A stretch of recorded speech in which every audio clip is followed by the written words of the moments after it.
Life is a race और आपको 2 कदम आगे बढ़ना है, वो प्रेशर था उस 4 साल की ज़िंदगी में। तो हमने इतने इतने प्रोजेक्ट्स करे हैं जहाँ पे हम एक एक दो दो घंटे सोए हैं बस रात को। आज का यंगस्टर्स या तो प्रेशर को बहुत हैवीली लेता है, सब खत्म, I have nothing, I am a loser. बहुत बहुत आसान होता है डिस्ट्रैक्ट होना कि यार ये खत्म हो गया, ये रोड खत्म हो गई, and there are many many many roads that life will give you. I have seen lot of engineers being successful into finance sector, काफ़ी यूट्यूबर्स हैं। शरण हेकड़े 7 साल यूके में निकाला, आपको वहाँ की सिटीजनशिप पसंद नहीं आई क्या? तो मुझे ज़्यादा बड़ा इम्पैक्टफुल करना था, आई थिंक वो चुल थी अंदर से, which actually got me to India. इस जर्नी के दौरान आपने किसको गुरु बनाया? I think हमारे क्लाइंट्स को जिनसे हम सीखे हैं, हमारे चहीते पीएम नरेंद्र मोदी जी ने आपकी तारीफ की है। and that was a very very surprising moment for us and a proud moment for us.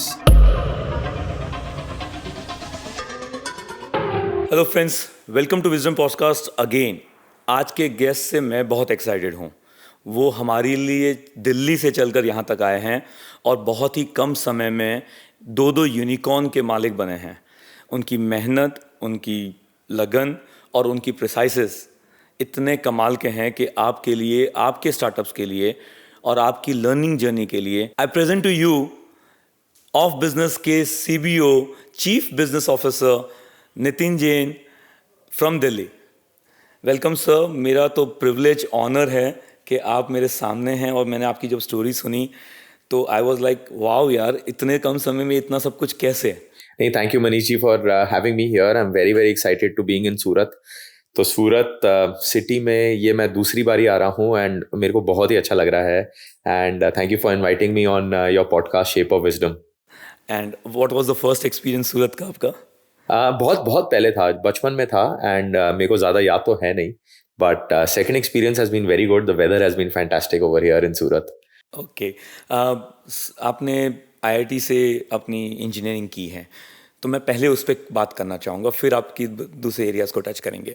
Engineering के अंदर में आपका एक्सपीरियंस जो इंजीनियरिंग कॉलेज का था वो कैसा था? बिकॉज आई एम फैसिनेटेड कि आजकल जितने भी स्टैंड अप कॉमेडियंस हैं उसने इंजीनियर्स के लिए इतनी कॉमेडी कर ली है, इतने सारे रोस्टिंग की है।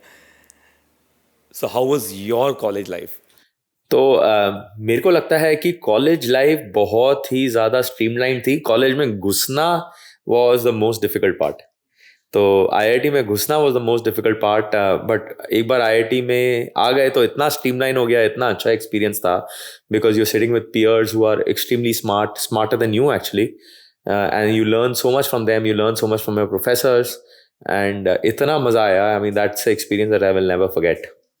सो आपको IIT में कोई ऐसा वीरू सहस्त्रबुद्धे वायरस जैसे प्रोफेसर नहीं मिले? बहुत सारे प्रोफेसर होते हैं, वैसे भी होते हैं, but they all mean very good for you, so they don't mean anything bad for you, that आपकी वो लाइफ को डिफिकल्ट बनाना चाहते हैं। They actually want you to be ready for the real world. So I am very very glad to have multiple professors like that and otherwise in my life, and I enjoyed every moment of it. कभी वो जो IIT की इतनी tough life है तो वहाँ पे मैंने सुना है कि लाइक 2 घंटे की नींद, प्रोजेक्ट्स, इतना प्रेशर, अपने आप को फर्स्ट लाना, कहते हैं ना कि लाइफ इज़ अ रेस और आपको 2 कदम आगे बढ़ना है, तो वो प्रेशर था उस 4 साल की ज़िंदगी में? देखिए, life is all about pressure, so it's about how you handle the pressure. तो प्रेशर तो डेफिनेटली होता है, एंड बट इंजॉयमेंट बहुत ज़्यादा होती है। So when you spend night outs on some project and आपको कुछ डिलीवर करना होता है तो आप उससे लिए एक्साइटेड होते हो, आप उसको एक टास्क की तरह नहीं मानते हो। तो हमने इतने इतने प्रोजेक्ट्स करे हैं जहाँ पे हम एक एक दो दो घंटे सोए हैं बस रात को, और फिर अगले दिन हम डेमो दे रहे हैं, तो हमें बहुत मज़ा आता था। I think that was our mindset. Our mindset was not that of कि यार एक और प्रोजेक्ट आ गया, ये क्या हो रहा है, बहुत पढ़ाई करनी पड़ रही है, बहुत काम करना पड़ रहा है। हमें तो बहुत मज़ा आता था एक दूसरे की कंपनी के साथ। हम 3-3, 4-4 लोग एक साथ बैठे हुए हैं, मैगी खाने जा रहे हैं रात को 1 बजे, आइस टी पी रहे हैं, तो ये सब में बहुत ज़्यादा मज़ा आता है। It's an experience that one should definitely have. So वो मेमोरेबल अड्डा कौन सा था आपका? वो IIT के अंदर एक नेस्कैफे हुआ करता था हमारा। अभी शायद नहीं है, बट उस टाइम पे हुआ करता था, जहाँ पे हम जब भी ऐसा लगता था यार कि बस बहुत हो गया, वहाँ पे जाके आधा घंटा बिता लो, and then you are all refreshed and recharged. तो हमेशा उस अड्डे की याद रहती होगी। So you have gone back to that अड्डा आफ्टर योर कॉलेज एंड अब एक्चुअली एग्जिस्ट नहीं करता वो, अब उसकी जगह कुछ और बन गया है, तो वो memory still remain. still remain. So anything special there? हम मैगी बहुत खाते थे वहाँ पे. I'm searching something else. I have a research that you found your soulmate there. तो कहीं ना कहीं उन अड्डों के ऊपर में वो सोलमेट वाली कहानी Actually, वो so मैं जब I was about to graduate, so my wife now, and so I met her when she was coming to do her PhD at IIT. So I was about to graduate. तो हम Okay. तब मिले थे, and we overlapped for about 6 odd months until I went to London. But we stayed in touch, and that's how our journey began. सो मतलब college time के अंदर distraction नहीं था आपके पास. होते थे, but इतने नहीं होते थे. Okay. So that something says कि यू हैड सम. नहीं, ऐसा कुछ नहीं था, बट आई थिंक बहुत मज़ा आया वो जो मैंने टाइम गुजारा IIT के अंदर. आपने एक बात अभी मुझे कही थी कि आईआईटी का तो आपने बहुत एंजॉय किया, वो प्रेशर आपने कभी फील नहीं किया, लेकिन आईआईटी को एंट्री करने के लिए हाँ जी. जो आपने टफ फील किया था, जो रेस वाली कहानी जो हम लोग 3 इडियट्स में देख रहे हैं, राइट, वो कहानी कुछ आप अपनी तरफ से बयां करें कि वो टफ क्यों है क्रैक करना. देखिए, वो इसलिए टफ है क्योंकि करीबन करीबन 10 लाख बच्चे IIT का एग्ज़ाम देते हैं, एंड उसमें से टॉप 3000 होते हैं जिनको अपना चॉइस का IIT मिलता है. टॉप 500 होते हैं जिसको अपनी चॉइस का स्ट्रीम मिलता है. तो डिफिकल्ट तो है, मतलब you are always struggling, because एक दिन होता है IIT में, तो चलो आपके पास 4 या 5 साल होते हैं टू प्रूव योर सेल्फ. एक सेमेस्टर ठीक नहीं गया तो चलो अगला सेमेस्टर ठीक कर लो. यहाँ पे तो एक दिन होता है जिसके अंदर आपके 6 घंटे का एग्जाम होता है, 3 घंटे के 2 एग्जाम होते हैं. अब उसमें से आपको कुछ हो गया तो फिर मान लो सर दर्द हो गया या फिर आपकी तबीयत खराब है, तो देन 1 साल पूरा गया. So that is why the pressure is a lot more. IIT के अंदर इतना प्रेशर कभी मैंने फील ही नहीं किया जितना मैंने प्रेशर एग्जाम के टाइम पे फील किया था IIT JEE के. सो आप फॉर्चुनेटली उन 500 लोगों में से थे या 1000 लोगों में से जिन्होंने IIT क्रैक किया. जी. तो बाकी के 9,09,999 लोगों के लिए क्या मैसेज रहेगा कि नहीं, देखिए, इट्स नॉट मेक ऑल और and all. It's just that उसके बाद आपके लिए डोर्स ओपन थोड़ा आसानी से हो जाते हैं. If you not from IIT, you can there is nothing saying that you can't succeed. It's just that you have to put in a little bit more effort, I feel, but at the same time, it's just one aspect of your life. ऐसा नहीं है कि IIT defines me. It's just one aspect of my life. आज का youngsters या तो pressure को बहुत हैवीली लेता है, और मैं इस सवाल को फिर से इसलिए पूछ रहा हूँ, जो उन्होंने सोचा अगर नहीं हुआ तो उन्हें ये महसूस होता है कि इट्स एंड ऑफ लाइफ, सब खत्म, I have nothing, I am a loser. वो एहसास आपके आसपास में आपके पीयर जो साथ में थे जिन्होंने IIT के लिए ट्रायल किया और नहीं क्रैक किया, उन्होंने भी कुछ फील किया होगा उस समय पे? देखिए, what you have to understand and realize is that life will move on and there are many roads that life will give you. अगर एक रोड उसमें से बंद हो जाती है तो there are 99 other roads that will lead you to your ultimate goal. You'll have to put in a little bit more effort, but effort मारना कभी नहीं कम होना चाहिए और कभी भी एंड गोल से आंख नहीं हटनी चाहिए. बहुत आसान होता है डिस्ट्रैक्ट होना कि यार ये खत्म हो गया, ये रोड खत्म हो गई, बट ऐसा होता नहीं है. There multiple things that will open up for you. So we can say कि IIT is not the end goal. Of course not. रास्ता, वो एक उसे रास्ता समझ के करेंगे तो 10 रास्ते मिलेंगे. बिल्कुल, 100%. लेकिन उसे मंजिल समझ के करेंगे तो शायद वो आपके लिए एंड लगेगी. Absolutely, that's a good way to put it. Right. तो पहले आपको एक वो माइंडसेट बदलनी पड़ेगी कि any college, if you are looking for IIT और IIM अहमदाबाद और एनी सच बिग कॉलेजेस, तो वो मंजिल नहीं है, वो रास्ते का एक रास्ता है जो आपके पास है. हाँ बिल्कुल, मतलब नॉट विथ स्टैंडिंग कि आपको पूरा एफर्ट मारना है उस रास्ते में पहुंचने के लिए. आप अगर एफर्ट में अगर आपकी कोई कमी रह गई कि आपको लगेगा यार नहीं 10 रास्ते हैं मेरे पास, अगर आप उस रास्ते को मान के चलोगे हाँ ये रास्ते पे जाना ही जाना है, तो there is nothing stopping you from going there. But at the same time वो रास्ते में गलती से नहीं गए तो देयर आर मल्टीपल अदर. और आप उस रास्ते पे कैसे चले थे? आपने कैसे प्रिपरेशन की थी? कितना टाइम? तो 2 साल तो 17 घंटे रोज पढ़ाई करता था. And I was very motivated and determined. I think that really helped. 2 साल 16 घंटे हाँ, रोज पढ़ाई करी है without taking a break. Without taking a break. कोई फंक्शन नहीं, कुछ नहीं, कोई वेकेशन नहीं, कोई फंक्शन नहीं, कोई कुछ नहीं, कोई पार्टीज भी नहीं, कुछ नहीं. हाउ, मतलब इतना टिके रहना कैसे पॉसिबल है? मतलब एटलीस्ट यहाँ तो हम 4 घंटा पढ़ते हैं तो बाहर खाने को एक चीज़ चाहिए, शाम को रिफ्रेश के लिए एक मूवी चाहिए। हाँ, तो 8 घंटे है ना जिसमें आप ये सब कुछ कर सकते हैं। तो बट आई थिंक वही डिटर्मिनेशन बहुत ज़्यादा हेल्प करती है, एंड यंगस्टर्स को वो डिटर्मिन रहना पड़ेगा कि यार इतनी मेहनत चाहिए। अगर उनको लगेगा कि नहीं कम मेहनत से हो सकता है, रिजल्ट आ सकता है, आरओआई आ सकता है, तो नहीं आएगा। तो आपको वो डिटर्मिनेशन और मेहनत करनी पड़ेगी। I think that is extremely important, and you have to not do it under stress और ड्यूरेस और pressure. You have to enjoy the entire process, तब जाके आपके लिए सक्सेसफुल होगा। Enjoy the process. आपको कब रियलाइजेशन हुआ कि that IIT is my way of going towards the?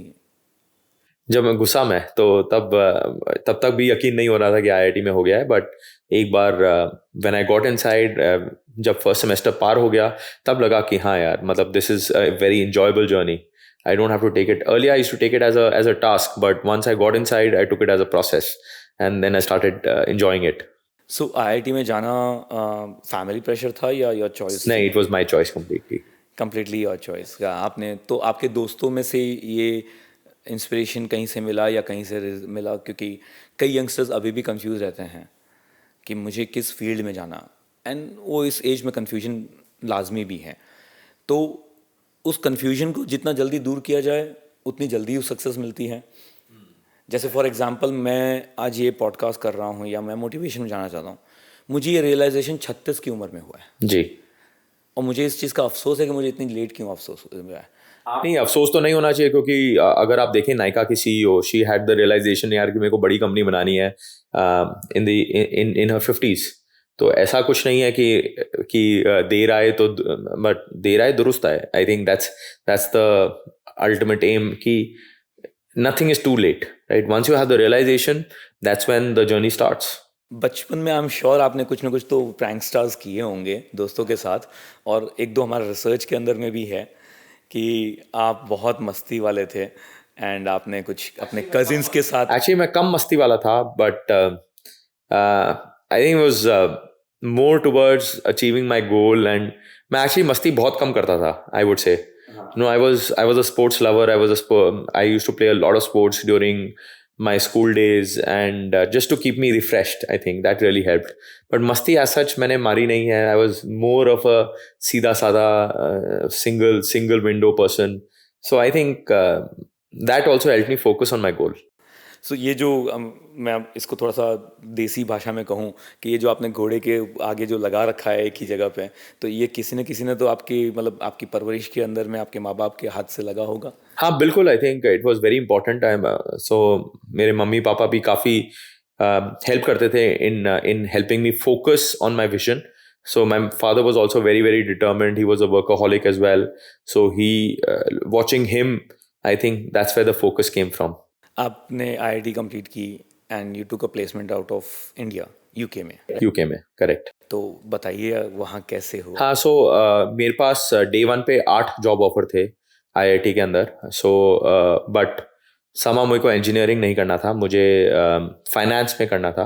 I was fascinated by it because उस टाइम ऐसा लगता था कि यार 30 साल की उम्र में आप रिटायर कर जाओगे बहुत सारा पैसा कमा के. ऐसा कुछ भी नहीं हुआ, बट उस टाइम वही मोटिवेशन था. My starting motivation was always about money, and that's what got me into investment banking. I have seen a lot of engineers being successful into finance sector. मतलब काफ़ी यूट्यूबर्स हैं, शरण जी एक है, I don't remember the whole name, but उन्होंने Sharan Hegde. Yes, शरण हेगड़े. तो उन्होंने यूट्यूब से बहुत सारा फाइनेंस का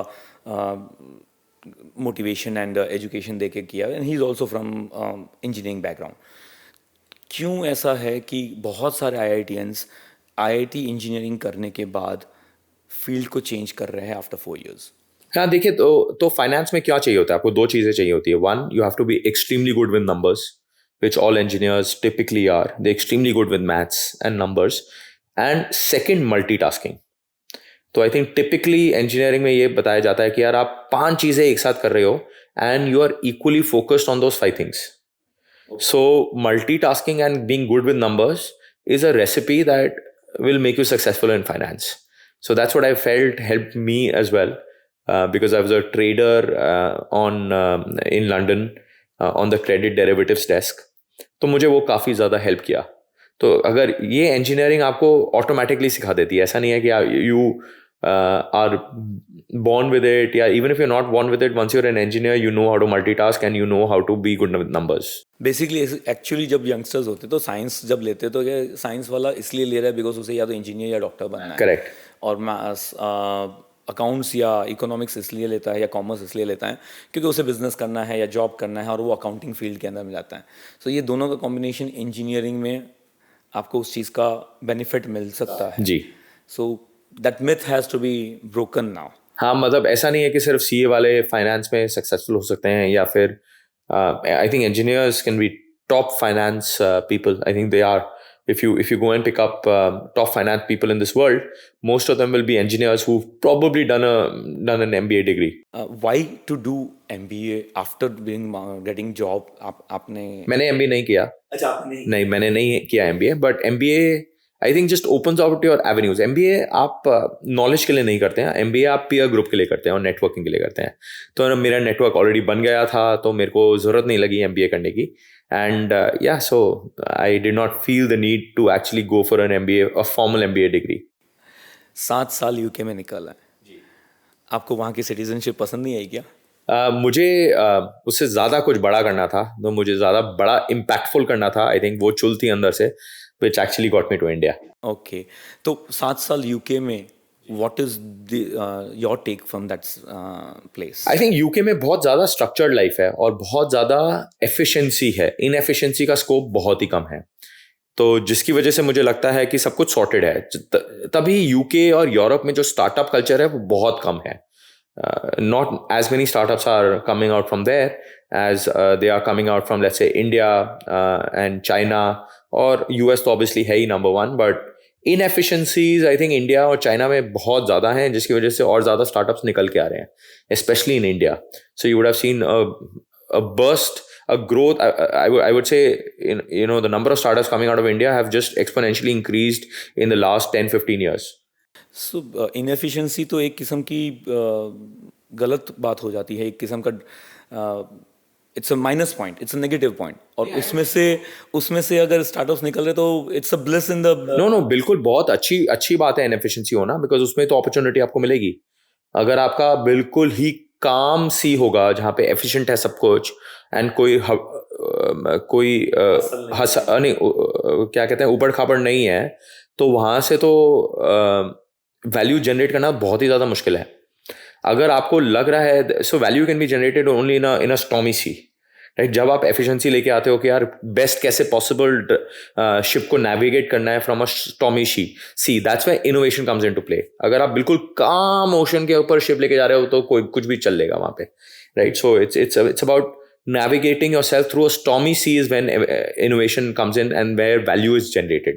So I think India is one of the places जहाँ पे inefficiencies हर नुक्कड़ में है, हर corner में है, and the ability to generate value is much higher. So जो आपने मुझे कहा था कि भाई इनएफिशिएंसी है, बिखरा हुआ है, टूटा हुआ है, ऊबड़ खाबड़ है, तो मुझे एक बात याद आया, just want to put it. IIM Ahmedabad के एनुअल फंक्शन का नाम केओस है. And they generate the best annual function I have visited in my college time. जब मैंने वहाँ विजिट किया था, I have done 2, उनके साथ में मैंने 2 ऑर्गेनाइज में हेल्प की थी, and that was like chaos. I asked one of the professor कि क्यों नाम chaos, तो he says कि chaos में से you get the spark coming out of it, और उस chaos में से ही you bring out the best. जैसे कीचड़ में से कमल निकल के आता. बिल्कुल, I have the same ideology. हाँ. यूके की लाइफ बहुत सॉर्टेड, आपने कहा बहुत इजी है, और आपने 7 साल निकाला है तो आपने प्रोग्रेस किया है. आपने one of the best industries finance के अंदर में आपने मार्केटिंग एंड बहुत कुछ अचीव किया है. इतना कुछ अचीव करके इतना सॉर्टेड लाइफ, लोग तो वहाँ जाके सेटल होना चाहते हैं, आप वापस क्यों आए? नहीं, क्योंकि मुझे बड़े कैनवस पे ज़्यादा खेलना था. तो वहाँ पे एक छोटा कैनवस था जिसके ऊपर आप पेंटिंग कर सकते थे, but I wanted a larger canvas to paint. I wanted to impact larger number of lives. I wanted to work with more number of SMEs और a bigger market. So I felt India can be that big market to play in. But youngsters और जितने भी लोग हैं वो तो बड़ा market European countries and America को समझती हैं. So ऐसा नहीं है. India is 1.5 billion in terms of population. US will be 1/5 of that, and Europe will be even lower. And UK तो कितना 60 million की population है, तो कुछ भी नहीं है. तो the canvas is, I would say, 20 times larger on an average. And so the bigger the canvas, the more opportunities you will get. So ऐसा नहीं है कि the opportunities are only in the UK or Europe or the US. हम इस population के साथ last कम से कम 25-30 साल से है या ज़्यादा है, like we have cross 100 million, तो कब के हमने क्रॉस कर लिए हैं, तो क्यों नहीं हम आज भी वर्ल्ड लीडर है. 100 करोड़ यू मीन? तो हम तो पहले से ही 100 करोड़ से हो चुके हैं कई साल पहले, आज तो 150 करोड़ हो चुके हैं. और फिर भी हम आज जिस पॉपुलेशन, जिस कैनवास की आप बात कर रहे हैं कि वो छोटा कैनवास है, वो आज हमसे आगे हैं. देखिए, टाइम लगेगा to reach that particular level, but I think we are on the right path. So we have crossed 4 trillion in terms of economy. I think we are rapidly growing. We are one of the fastest growing, if not the fastest growing economy in the world. So it'll take time to catch up, but we will surely get there. We've understood the playbook. क्या होता है कि initially हमें थे, because to manage a large population is also not very easy, right? So I think until the 2010s, I would say, or until 2010, we were just managing the population. But after that, I think rapid growth started because someone showed the playbook of how it's supposed to be done. How do you scale up a large venture and impact multiple lives at once? Earlier, we were thinking very small. 100 crore का धंधा बना ले, 200 करोड़ का धंधा बना ले, 1000 करोड़ का धंधा बना ले. अब लोग 10,000 करोड़ के धंधे के नीचे बात नहीं करते हैं कि यार उसके नीचे करना है तो वर्थवाइल ही नहीं है. So I think we understood the playbook how to get there. So पहले जो हमारे गवर्नमेंट या पॉलिटिशियंस थे, they were the roadblock for this. नहीं, they were not the roadblock. क्या होता है कि आपको अगर प्लेबुक ही नहीं पता तो आप कैसे रीच करोगे? आपको पता ही नहीं कि ये वाला एवेन्यू भी एग्जिस्ट करता है, तो you can't reach that particular journey. I mean, to give you an example, evolution होती है, राइट? सो टेनिस भी जब स्टार्ट हुआ था तो वुडन रैकेट से खेला जाता था. वुडन रैकेट के बाद देन एक और लेवल आया जहाँ पे आपके बेटर टेक्नोलॉजी आई. उसके बाद अब टाइटेनियम या फिर कार्बन फाइबर रैकेट्स आ गए हैं, लाइटर रैकेट्स आ गए हैं. तो एक एवोल्यूशन होती है. अब वुडन रैकेट के टाइम पे आप बोलोगे यार कि why are you not hitting a 200 kilometre per hour service, तो इट्स नॉट पॉसिबल. सो अभी प्लेबुक हमें समझना शुरू हो गया है कि प्लेबुक कैसे होती है. How do you impact a large number of people at the same time. हमें प्लेबुक समझ आ गई है. मैं आप ही की तरह एक सक्सेसफुल बिजनेसमैन के साथ बैठा था, और उन्होंने कहा कि एक बहुत बड़ा माइंडसेट का गैप आ गया, डेवलपमेंट हुआ है. पहले कहा जाता था कि हम 100 करोड़ है या 125 करोड़ हैं और ये लाइबिलिटी है. आज कहा जा रहा है कि हम 150 करोड़ हैं और ये एसेट है. ये माइंडसेट चेंज किसी एक व्यक्ति ने लाया है या ओवर अ पीरियड ऑफ सभी बिजनेसमैन ने मिलके लाया है? सी, कोई एक व्यक्ति ये माइंडसेट नहीं लेके आ सकता है. That's very clear. बिकॉज क्या हुआ है कि we took inspiration from the west and we took inspiration from other parts of the world as well to say that यार अगर वो लोग कर सकते हैं तो हम क्यों नहीं कर सकते हैं. And this inspiration was probably started by the Bansals from Flipkart, and then Dipinder Goyal came about with Zomato, and others followed suit. हमने भी 2015 में शुरू किया था. Now we are impacting 1 million SMEs.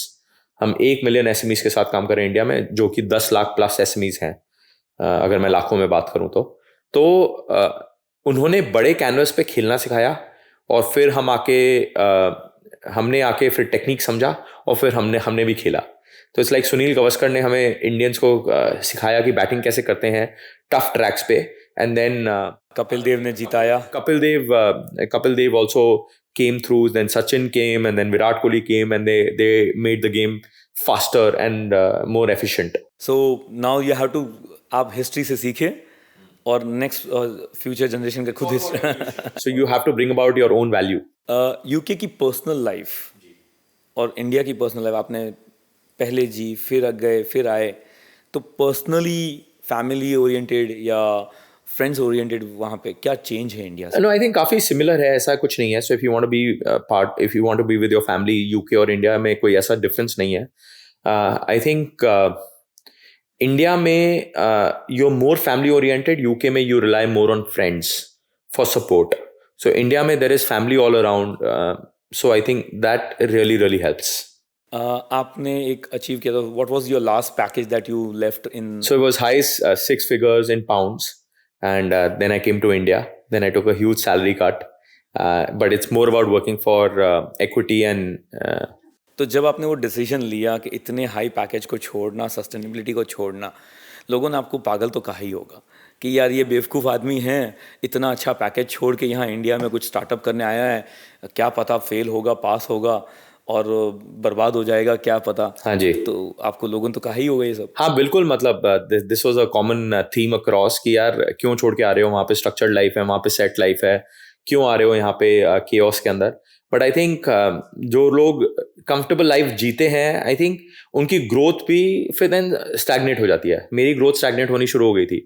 तो for me more than money, I think more at that point of time evolution हुआ मेरे दिमाग में कि मेरे लिए growth, learning and playing on a wider canvas was much more important than money. मैंने कहा money will come later on once you're able to prove yourself on a wider canvas. So that was the motivation. एक बार भी डर नहीं लगा ये decision लेते हुए भी यार? कभी भी फैमिली थी, बीवी थे, बच्चे थे? तो डर तो definitely लगा, but then you had to back your abilities. I think that's very important to back your ability. So what was Bhabhi's reaction that time when you took a decision? हाँ, मतलब she was also like, so she was very very supportive कि यार जो तुम कर रहे हो that's good, but have you thought it through? So I think she's a calming factor in my life, and then we took a calm decision, and then that was the right decision to take. So जो business आपने create किया, हम उस business के structure पे बात करेंगे, लेकिन क्या ये आइडिया पहले से आप वहाँ से लेके आए थे या यहाँ आके? स्टार्टअप में कभी भी आइडिया जो होता है, इनिशियल आइडिया जो होता है, वो 10 बारी चेंज होके फाइनल आइडिया बनता है।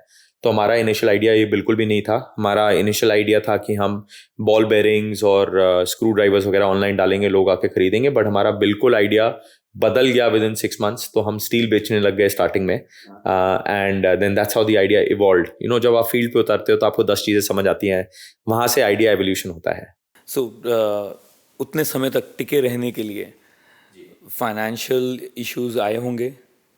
हाँ, मतलब startup goes through the ups and downs, so we were very close to running out of money in 2016 November, एक साल within our journey, but then we stuck together and then we managed to get a second backer who was ready to put in money, and that's how we started and that's how we began. बहुत ज़्यादा तकलीफ नहीं आई, थोड़ी बहुत बस ठीक है? नहीं, तकलीफ आई थी। we were three weeks away from running out of money, so तकलीफ तो थी कि how could we, so we were 2 महीने में हमें शट डाउन करना पड़ता अगर हमारे को फंडिंग नहीं मिलती तो।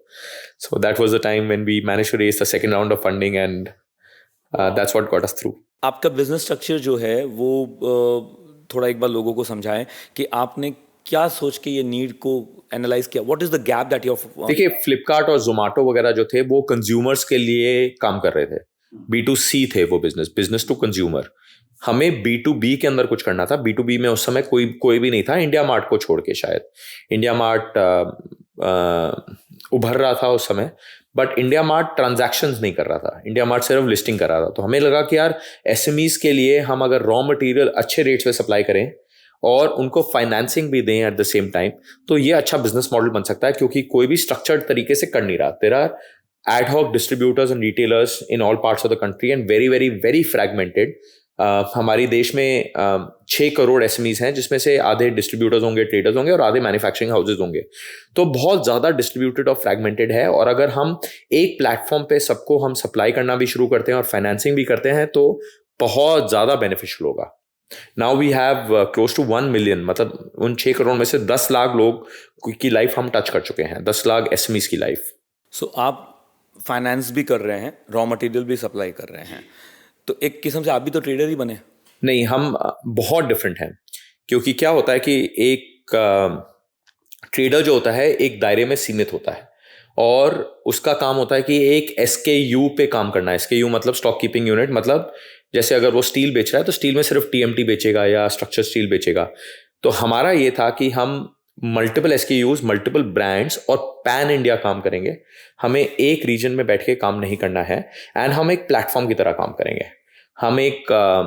हम वैसे नहीं काम करेंगे जो ट्रेडर काम करता है अपॉर्चुनिस्टिक वे में, कि यार आज सामने वाले को नीड है तो उसको 42 रुपये में दे दो, आज सामने वाला स्ट्रगल कर रहा था तो उसको 43 रुपये में दे दो।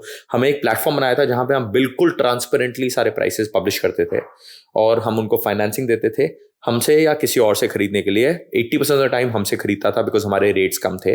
तो हमें बड़ा ट्रांसपेरेंटली इस इकोसिस्टम को ब्रेक करना था, वो ट्रेडर नहीं करता है। तो हमारा दिमाग में बड़ा सिंपल था कि जितना ट्रांसपेरेंट होंगे आप एसएमईज के साथ, उतना ज़्यादा वो आपके ऊपर ट्रस्ट करेंगे। तो हमें वो ट्रस्ट डेफिसिट खत्म करनी थी। आप किसी भी ट्रेडर के पास जाते हो तो आप सबसे पहले डाउट करते हो, यार ये मेरे को ज़्यादा रेट तो नहीं दे रहा।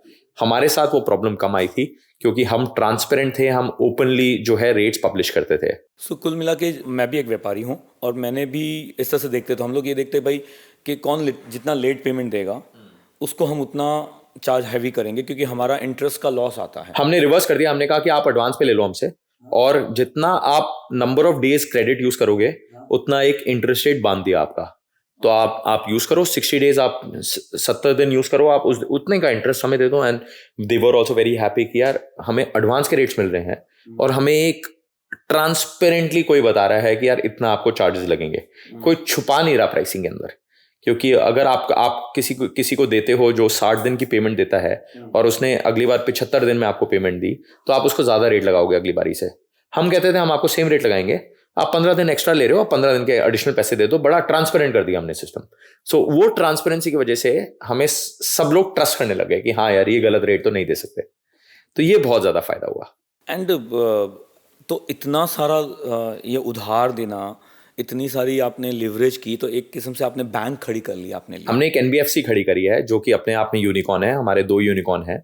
We are valued at 5 billion and we are invested by SoftBank, Tiger Global, Falcon Edge, Norwest, Matrix, मतलब बहुत सारे अवार्ड्स सारे दिग्गज वीसीज हमारे कैप टेबल पे हैं। हाँ, तो उधार के लिए भी we set up proper processes, systems की। यार बैंक्स जैसे स्ट्रक्चर फॉलो करते हैं, हम वो भी करेंगे, प्लस एडिशनल नेटवर्क में भी देखेंगे, क्योंकि हम मटेरियल भी सप्लाई कर रहे हैं। हमारे पास एडिशनल वो एक टच पॉइंट्स हैं जिसकी वजह से हमारा underwriting is better than any bank. So within 6 to 8 years, right? जी, हमें 9 साल कल कंप्लीट हुए थे। ओके, सो 9 साल के अंदर में 2 यूनिकॉर्न, और I was just reading about your company. Last year your turnover was 20,000 crore, 600 profit. ये जर्नी फैसिनेटिंग ड्रीम वर्ल्ड जैसा नहीं लग रहा है? ये बिल्कुल है जी, हम सबके लिए भी बहुत फैसिनेटिंग है। But we were always of the mindset कि हमें जितने ज़्यादा एसएमईज को इम्पैक्ट करना है हम करेंगे। And that's what really helped. हमें छोटे कैनवस पे खेलना नहीं था, दैट वाज इम्पोर्टेंट। इस जर्नी के दौरान आपने किसको गुरु बनाया? आई थिंक हमारे क्लाइंट्स को, जिनसे हम सीखे हैं। that was very important because we learned everything we have learned from the clients. हम फील्ड पे उतरे, उनसे सीखा उनकी क्या प्रॉब्लम्स हैं, उन्होंने हमें सिखाया कि कैसे होना चाहिए। देन हमने अपना भी दिमाग लगाया, and that's what we would say. General अगर आम आदमी की बात करें, छोटे छोटे वेंडर्स या जैसे हैं, तो फ्रैंकली मैंने तो पहली बार नाम सुना था जब आपसे मुलाकात होने से पहले, जब मेरे को जीतो के अंदर में आपका नाम आया था and I was the part of it. तो मैंने पहली बार नाम सुना, मैं कहा ये भी कैसा बिजनेस है? No advertisement, nothing done, no branding, and still 20,000 crore, and I was like surprised. तो आप सोशल मीडिया से दूर लग रहे हैं मुझे। हाँ, तो हमारा ये स्टार्टिंग से रहा है कि मार्केटिंग में हम पैसे खर्च नहीं करेंगे, हम पीछे से बैठ के ऑपरेट करेंगे and under the radar operate करेंगे, जो हमारी थीसिस रही है एंड बहुत सक्सेसफुल थीसिस रही है। बिकॉज हम कंट्रोवर्सी से दूर रहे हैं, हम सिर्फ काम पे हमने फोकस किया है। हमने कोई मार्केटिंग, पीआर, ब्रांडिंग, कोई अवार्ड के लिए पैसे नहीं दिए हमने, कोई पीआर के लिए एक पैसा खर्च नहीं किया है, तो कोई ब्रांड एम्बेसडर खड़ा नहीं किया। बिकॉज वी फील दैट यार एक बार धंधा सॉलिड खड़ा हो जाए, उसके बाद ये सब कुछ सोचेंगे। थैला लेके, बैग लेके डोर डोर भागे हो? मतलब वो वाली फीलिंग है कि भाई मैं भी एक खटखटाया है? 100%। हम कोल्ड कॉलिंग करी है, हमने खुद जाके सेल्स करी है। स्टार्टिंग में मैं खुद डोर टू डोर अभी भी घूमता हूँ, बट पहले भी स्टार्टिंग में भी डोर टू डोर घूमा था सेल्स करने के लिए एंड क्लाइंट से बातचीत करने के लिए। बिकॉज ऐसे ही आप सीखते हो और ऐसे ही आप इवॉल्व होते हो। और इस जर्नी के दौरान बड़े बड़े मिनिस्टर्स ने और खुद हमारे चहीते पीएम नरेंद्र मोदी जी ने आपकी तारीफ की हैं। आपको तारीफ का पता नहीं, but he did mention of business and me once, and that was a very very surprising moment for us and a proud moment for us. तो आप उनसे मिले हैं कभी? नहीं, मैं पीएम मोदी से स्टार्टअप मंडपम में एक बारी बहुत क्लोज आया हूँ हाथ मिलाने, बट मिला नहीं हूँ पर्सनली। तो how did he came to know about you? I think I was at an event with Hardeep Singh Puri sir and Rajiv Chandrasekhan sir. Both of them were honorable ministers at that point of time, and yeah, so I happened to speak to them, and I told them about our business and how the government has really helped us in shaping our business through conducive policies, and that's how PM Modi got to know about us and tweeted about us. Your profile shows that your company and you have achieved lot of awards, and that too from the very authentic and highly profiled institutes like Economic Times and Forbes. So मतलब वहाँ पहुँचना हमारे लिए तो शाहरुख खान बनने जैसा है. नहीं, हमारे लिए कभी भी वो डेस्टिनेशन नहीं थी. So that was something that we acknowledge and we are very humbled and very proud of that particular fact. But हमारे लिए कभी वो डेस्टिनेशन नहीं थी कि यार हम अवार्ड्स के लिए काम कर रहे हैं. So what is your next destination then? Our next destination is going IPO next year, and that's also in the path. But our journey is going to be 100 to 500 years from going forward. It's not going to be 2-3-4 साल में करके निकल जाना, but it's going to be a long. नहीं तो मेरे को अंदर से सुमड़ी से मतलब आपका स्पेशल शेयर्स चाहिएगा. अगर आप आईपीओ के अंदर ला रहे हो तो मैं स्पेशल रिक्वेस्ट आपको भेजूंगा कि मुझे आप अनऑफिशियल तरीके से भी मुझे शेयर्स दीजिएगा प्लीज़. नहीं, मैं तो था, अगर ये मेरा पॉसिबल होता तो ये आप सब मेरे पास अभी भागते हुए आते हैं. चलिए, that's was just a joke apart. आपने कॉर्पोरेट में काम किया है 7 साल, आपने खुद कॉर्पोरेट कंपनीज खड़ी की हैं. कॉर्पोरेट पॉलिटिक्स से कभी फेस किया है? जी, हमने स्टार्टअप में एक चीज़ रखी है कि हम कभी पॉलिटिक्स को उभरने नहीं देंगे. It's going to be very meritocratic, and हमारे यहाँ बड़ा ओपन एंड फेयर कल्चर है जहाँ पे किसी के पास कोई केबिन भी नहीं है. तो ना फाउंडर्स के पास, ना कोई सेल्स हेड्स के पास. तो हमने बड़ा ही ऐसा कल्चर रखा है कि हम सब फाउंडर्स के पास भी कोई केबिन नहीं है, किसी हेड ऑफ डिपार्टमेंट के पास भी केबिन नहीं है. सब लोग ओपन स्पेस में बैठते हैं, जिसकी वजह से पॉलिटिक्स जो है अपने आप डाई डाउन हो जाती है, क्योंकि इतना फेयर और ओपन कल्चर है. तो कोई मर्मर्स भी नहीं होते, गॉसिप भी नहीं होती है. और जब आप यूके में थे तो वहाँ तो आपने फेस किया ही? नहीं, वहाँ से कल्चर मैं यहाँ पे लेके आया हूँ, तो वहाँ पे भी थोड़ा बहुत होता है. बट अगर ओपन स्पेस में आप बैठते हो तो इतना ज़्यादा आप एक दूसरे के साथ मिंगल होते हो कि नहीं होता ये सब. यंगस्टर्स आपको देख रहे हैं, बहुत से लोग आपको फॉलो करते हैं एज ए यंग्स बिजनेसमैन के तरीके से, और आने वाले कई नौकरी करने वाले लोग जो ये सपना लेके कि मैं भी कभी बिजनेस स्टार्ट करूँगा, उन लोग के लिए आपकी लाइफ के 3 मंत्रास एक बार दे दीजिए. सबसे पहले you have to be extremely focused and disciplined.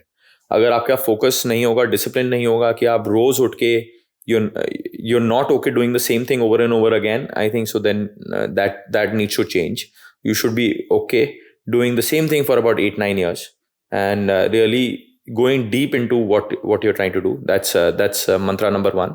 The second mantra is carry people along. I think सारे जो भी आपके साथ हैं, लोगों को साथ लेके चलिए. ऐसा नहीं है कि मैं आगे बढ़ रहा हूँ और बाकी लोग पीछे छूटे जा रहे हैं. वो इम्पॉर्टेंट है. The third thing is that हर चीज़ एक प्रोसेस होती है, तो प्रोसेस को एंजॉय करिए. अगर आप प्रोसेस को एंजॉय नहीं करेंगे और उसको एक स्ट्रेस की तरह समझेंगे, प्रेशर की तरह समझेंगे, तो अच्छा नहीं होगा. ये थे नितिन जी. बहुत सादगी से, बहुत सिंप्लिसिटी से, बहुत ही फोकस तरीके से इन्होंने जो अपनी जर्नी की है आपको बताई हैं. और मेरे लिए जो टेक है, पर्सनली मेरे लिए जो टेक है, वो सबसे पहले तो इनकी सिंप्लिसिटी है. मतलब आप ये सोचिए कि 20,000 करोड़ का कंपनी का आदमी एक फ्रेंड तरीके से आपके सामने पहली बार में ही बैठ जाएं. और इनकी ड्रेसिंग, मैं इनके साथ सुबह नाश्ता किया ब्रेकफास्ट के अंदर में, बहुत मतलब मुझे ऐसा डर लग रहा था कि मैं इनसे शुरुआत कैसे करूं. And he was so humble कि बस आप शुरू हो जाइए and everything will go on a flow. So he moves in a flow and he moves for the very focus तरीके से कि एक काम और वही करना है. So stay away from the distraction. जैसे उन्होंने जिया है, जैसे वो जीते हैं, अगर वैसा आप जीने लग जाएंगे या मैं जीने लग जाऊंगा, तो शायद मैं भी अपनी मंजिल तक पहुंच पाऊंगा. और आप अपनी तरफ से जो भी ऑडियंस को कुछ कहना चाहे कि क्या आप यंग हैं तो आप रिस्क जरूर लीजिए. I think don't worry about failure are a part and parcel of everyone's life. So do take risks. ये नहीं है कि आपको सिर्फ फैमिली बिजनेस में जाना है. आप अपनी खुद की पहचान बनाइए जो यंगस्टर्स हैं. And even if you fail, that's okay, but yeah, you will face success once you start failing and understanding what is the right thing to do. So I think do take risks is will be my last message to all of you. Nitin ji को follow करते रहिए, ताकि आप कहते हैं ना कि अगर आपको किसी के जैसा बनना है या बड़ा बनना है तो बड़े लोगों को फॉलो करिए, उनके दिमाग को पढ़िए, उनके दिमाग को स्टडी करिए, उनकी लाइफस्टाइल, उनकी हैबिट्स को स्टडी करिए, and this is one person जिसको आप फॉलो करना चाहिए. Hey, thank you so much, Manish ji, for having me here. Really enjoyed the conversation, and thank you so much to everyone in the room. Jito NYC 2024, a huge event coming up, and उसमें हमारे बीच में है Nitin Jain, CBO of business, and a amazing journey, amazing personality. So आप इसे देखिए, इसे follow करिए और सीख के जाइए, और बड़े बनने के लिए बड़ी बातें आपके बीच में हैं. Thank you very much.